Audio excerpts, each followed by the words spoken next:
পঙ্কি কোনো মানুষ নয়, একটি বিড়াল, যাকে হারিয়ে এলোমেলো হয়ে গেছে জামালপুর শহরের বজ্রাপুর এলাকার এক পরিবারের জীবন। পার্সিয়ান জাতের আদরের বিড়ালটিকে হারিয়ে মুষড়ে পড়েছেন মালিক আলেয়া আক্তার।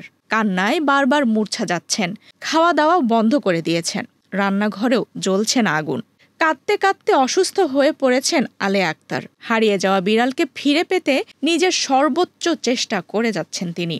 শহরের গুরুত্বপূর্ণ মোড়ে মোড়ে পোস্টারিং, ফেসবুক, সোশ্যাল মিডিয়ায় বার্তা ছড়িয়ে দেয়া, মাইকিং, এমনকি থানায় সাধারণ ডায়েরি সবই করেছেন শুধুমাত্র প্রিয় পঙ্কিকে ফিরে পাওয়ার আশায়। আমার দুইটা সন্তান, এক ছেলে এক মেয়ে।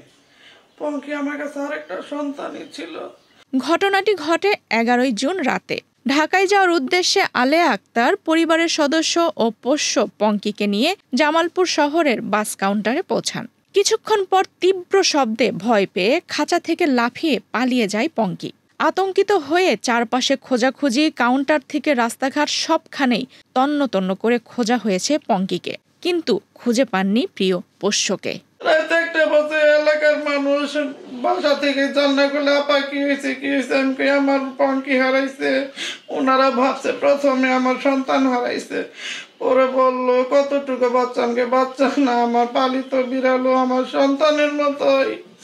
ভোর 4-4:30 পর্যন্ত আমার আত্মীয় স্বজন ফোন পেয়ে গেছিল, ওই জায়গায় অনেক খোঁজাখুঁজি করছে, কিন্তু ওকে পাইনি। পরের দিন আমরা সারাদিন খুঁজছি, মাইকিং করা হয়েছে, পোস্টার টানানো হয়েছে, তারপরে তো থানায় জিডি করা হয়েছে, কিন্তু কেউ একটা বড় বললো না। বললো পঙ্কিরে দেখছি অমুক জায়গায় দেখা গেছে, কেউ বললো না। আমি সব প্রতিদিন ওই জায়গায় যাই। পঙ্কিকে হারিয়ে অসুস্থ হয়ে পড়েছেন আলেয়া আক্তার। যে কোনো মূল্যে সন্তান তুল্য বিড়ালকে ফিরে পাওয়ার আকুতি জানান তিনি ও তার মেয়ে। পঙ্কি যে কোথায় গেল, ওকে তো আর খুঁজেই পাইতাছি না। ওর জন্য আমি অসুস্থ হয়ে পড়ছি। আমার ছেলে মেয়েও ঠিক মতো খাওয়া দাওয়া করতেছে না।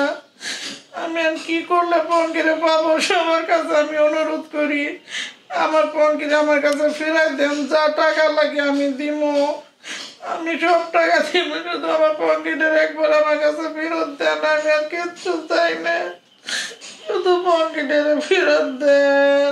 আমরা প্রত্যেক দিনই যাইতেছি, মানুষের কাছে বলতেছি যদি কেউ দেখে থাকেন, কেউ পায়ে থাকেন আমাদের কাছে দিয়ে দেন, আমরা টাকা দিয়ে দিয়ে নিব, কোনো অসুবিধা নাই। কিন্তু এখন পর্যন্ত কেউ একজন পঙ্কির কোনো খোঁজ দিতে পারেনি। এই দিয়ে আমাদের সবার কাছে রিকোয়েস্ট থাকবে, কেউ যদি পঙ্কিকে নিয়ে থাকেন দয়া করে দিয়ে দেন। বললাম তো, ও আপনার পরিচয় কিচ্ছু বলবো না, আমরা কাউকে বলবো না। আপনি আমাদের থেকে টাকা নেন বা না নেন, এইটাও আমরা কাউকে বলবো না। সাধারণত প্রাণী হারালে থানায় কেউ জিডি করেন না। যেহেতু আলেয়া আক্তার জিডি করেছেন, তাই বিষয়টিকে গুরুত্ব দিয়ে বিড়ালটিকে খোঁজার চেষ্টা চলছে বলে জানান জামালপুর সদর থানার এএসআই রিপন মিয়া। আজকে একটা বিড়াল হারানো নিয়ে আমাদের থানায় জিডি হয়েছে। জিডি মূলত বিড়াল হারানো জিডি, পশু জিডি এরকম হয়তো তৎপরীয় হয় না, কিন্তু যেহেতু ওনার রাশিয়ান একটা বিড়াল হারানো গেছে, আমরা বিড়ালটা অবশ্যই খোঁজাখুঁজি করতেছি, খোঁজাখুঁজি অব্যাহত আছে, আমরা এটা প্রক্রিয়াধীন আছে। নিউজ ডেস্ক, বাংলাদেশ প্রতিদিন।